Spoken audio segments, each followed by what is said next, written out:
शहापूर तालुक्यातील उमरई गावातील आदिम कातकरी वस्तीत स्मशानभूमीचा अभाव, मुसळधार पावसात उघड्यावर अंत्यसंस्कार।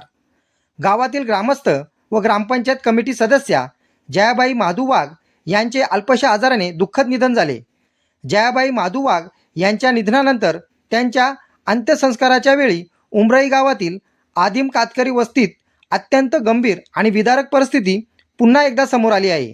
या वस्तीत आजही स्वतंत्र स्मशानभूमी उपलब्ध नसल्याने ग्रामस्थांना उघड्यावरच अंत्यसंस्कार करण्याची वेळ येत आहे। आज परिसरात भयंकर पाऊस सुरू असतानाही मृतदेहावर अंत्यसंस्कार करण्यासाठी ग्रामस्थांना मोठ्या अडचणींचा सामना करावा लागला। पावसापासून बचाव करण्यासाठी ग्रामस्थांनी डोक्यावर प्लास्टिक धरून अंत्यसंस्काराची प्रक्रिया पार पाडली। अत्यंत प्रतिकूल परिस्थितीत आपल्या माणसाला अखेरचा निरोप देण्याची वेळ ग्रामस्थांवर आली। स्वातंत्र्याच्या 79 वर्षानंतरही आदिम कातकरी समाजाच्या वस्तीत स्मशानभूमीसारखी मूलभूत सुविधा उपलब्ध नसणे ही अत्यंत गंभीर बाब आहे।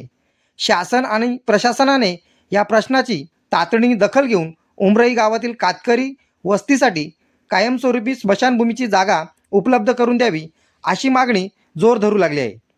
मृत व्यक्तीला सन्मानाने अंतिम निरोप देण्याचा अधिकार प्रत्येक नागरिकाला आहे। त्यामुळे केवळ आश्वासन न देता प्रशासनाने तातडीने प्रत्यक्ष कार्यवाही करून स्मशानभूमीचा प्रश्न कायमस्वरूपी सोडवावा अशी मागणी आता पुढे येत आहे। न्यूज रिपोर्टर दीपक चंदे, मशाल न्यूज नेटवर्क। माझं नाव नितीन वाघ आहे, श्रमजीवी संघटनेचा सदस्य आहे। आज आमच्या गावामध्ये वाडीमध्ये दुर्घट अशी घटना घडली की आम्हाला रस्ता नाही जायला, स्मशानभूमी नाही आहे, पाऊस पण भरपूर पडतो।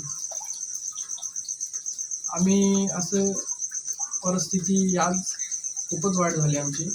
प्रशासनाला माझी एकच विनंती आहे की आमच्याकडे लक्ष द्यावा, आम्हाला स्मशानभूमी द्यावा, रस्त्याचा प्रॉब्लेम सॉल्व करावा। जयाबाई माधू वाघ यांचं आज निधन झाले। खूपच वाईट परिस्थिती, पाऊस पण भरपूर होता, पेटत पण नव्हता, राखेल टाकून टाकून कसं तरी पेटवलं आम्ही।